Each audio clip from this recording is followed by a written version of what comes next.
میرے علاوہ اس پلانٹ ارتھ پہ کوئی بندہ ایسا نہیں ہے جو حضرت معاویہ رضی اللہ تعالیٰ عنہ کی قرآن، بخاری اور مسلم کی روشنی میں غلطیاں بتا کے انہیں رضی اللہ عنہ کہتا ہو. یعنی کہنا یہ چاہتا ہے کہ صرف میں ہی ہوں غلطیاں بھی بیان کرتا ہوں اور رضی اللہ عنہ بھی کہتا ہوں. یہ اس نے پہلے اس سے بھی رجوع ہو گیا ہے. جب یہ کہہ رہا ہے کہ میں تمہیں نہیں کہتا کہ تم رضی اللہ عنہ کہو. حضرت عمار کے قتل کے باوجود اور حدیث کا علم 2812 ہونے کے باوجود قاتلین کو ہم کیسے رضی اللہ عنہ کہہ لیں؟ تو نہ کہیں یار، آپ کو ہم نے یہ کہا آپ ضرور کہیں. آپ کے کہنے سے کسی نے ہونا نہیں، آپ کے نہ کہنے سے کسی کا ختم نہیں ہونا. ہمیں کیوں آپ منع کرتے ہیں؟ ہم تو نبی علیہ السلام کی وجہ سے کسی کی عزت کر رہے ہوتے ہیں، اس شخص کی اپنی وجہ سے نہیں کر رہے ہوتے. میری کوئی رشتہ داری نہیں ہے، ماموں تو آپ نے بنایا ہوا ہے نا. تو پھر اس کا مطلب ہے رجوع ہو گیا نا.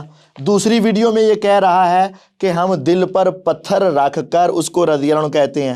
سب کچھ جاننے کے باوجود آپ امیر معاویہ کو رضی اللہ عنہ کس دل سے اور سوچ کے تحت کرتے کہتے ہیں؟ یار بڑی بار جواب دے چکا ہوں، چھڑ دو یار. دل پہ پتھر رکھ کے کہتے ہیں، ہمیں پتہ ہے. لیکن کیا کریں، شرعی احکام کئی چیزیں انسان کو ہضم نہیں ہو رہی ہوتی ہیں، لیکن کچھ شرعی حکمتیں ہوتی ہیں، کچھ دین کے تقاضے ہوتے ہیں. اور تیسری ویڈیو میں یہ کہہ رہا ہے کہ میں سیدنا سے کدھر آ گیا ہوں؟ حضرت کی طرف. کچھ عرصے سے حضرت معاویہ کہنا شروع کیا. ٹھیک ہے، مجھے تو یہ شرم آتی ہے کہ میں سیدنا علی بول رہا ہوں اور اس کے مقابلے پہ ایک اور شخص کو جو ان سے جنگیں کرتا رہا میں اسے سیدنا کہہ کے پکاروں.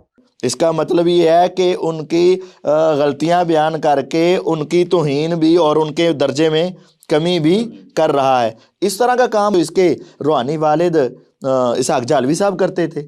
غلطیاں بھی بیان کرتے تھے اپنی طرف سے جھوٹی موٹی اور رضی اللہ عنہ بھی کہتے تھے.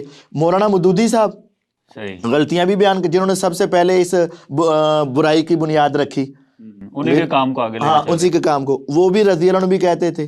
یہ اس روئے زمین پر پلانٹ ارتھ پر میں اکیلا ہوں نہیں. ہاں واقعتاً اس جیسا بندہ کوئی نہیں آیا جو اس طرح کا منافق ترین انسان ہو کہ جو کہے کہ میں دل پر پتھر رکھ کے رضی اللہ عنہ کہتا ہوں. اس طرح کا واقعتاً کوئی نہیں ہے.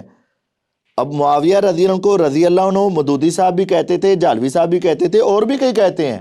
ایک طرف کہتا ہے کہ میں ان کی غلطیاں بیان کر کے ان کی احترام اسی طرح کرتا ہوں اور رضی اللہ عنہ کہتا ہوں، اور دوسری طرف ان کو ایک تمسخرانہ اور ایک تضحیکانہ انداز میں بیان کرتا ہے.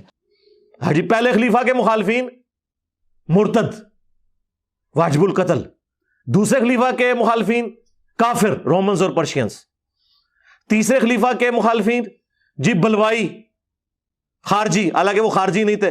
خوارج کی ٹرم جو ہے حضرت علی کے زمانے میں آئی ہے. چوتھے خلیفہ کے مخالفین رضی اللہ عنہ. اور پھر سیدنا سے حضرت کی طرف آ گیا. تو یہ واقعتاً مرزا صاحب جیسا اس پلانٹ ارتھ کے اوپر کوئی بندہ نہیں ہے جو ظاہر میں صحابہ کا محبت کا دم بھرے اور حقیقت میں دل پر پتھر رکھ کے ان کو رضی اللہ عنہ کہے. ایسا نہیں، یا تو کہتے ہی نہیں ہے، اور اگر دوسرے کہتے ہیں تو دل سے کہتے ہیں، لیکن یہ دل پر پتھر رکھ کے اس طرح کا واقعتاً کوئی انسان نہیں ہے ہمارے علم میں.